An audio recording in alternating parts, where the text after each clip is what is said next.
बेटी असो साली झूलीला सवनवा बा, फिर नैहर सपनवा बाना। बेटी असो साली झूलीला सवनवा बा, फिर नैहर सपनवा बाना। आई है ससुर जी तोहार लेके डोलिया कहार, आई ससुर जी तोहार लेके डोलिया कहार। बेटी लोगों से भेंट मुलाकात बा, जाना ससुरार बना। बेटी लोगों से भेंट मुलाकात बा, जाना ससुरार बना। बेटी असो साली झूलीला सवनवा बा, फिर नैहर सपनवा बाना।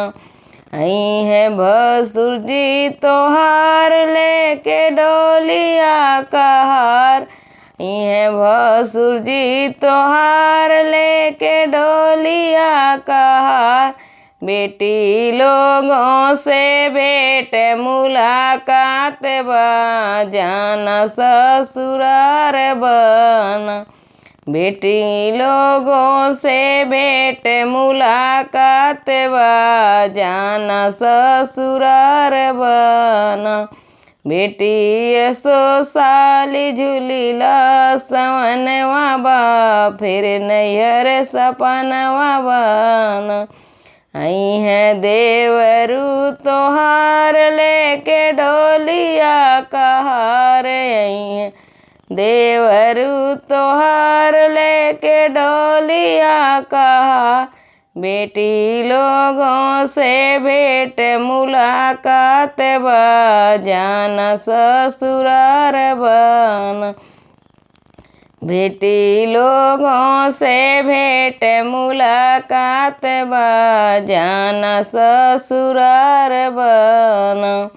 आई है बलम जी तोहार लेके डोलिया कहार, आई है बलम जी तोहार लेके डोलिया कहार।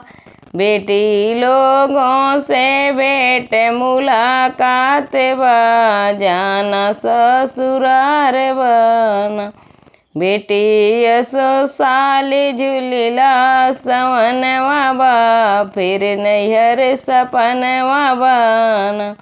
बेटी असो साली झूलीला सवनवा बा, फिर नैहर सपनवा बाना।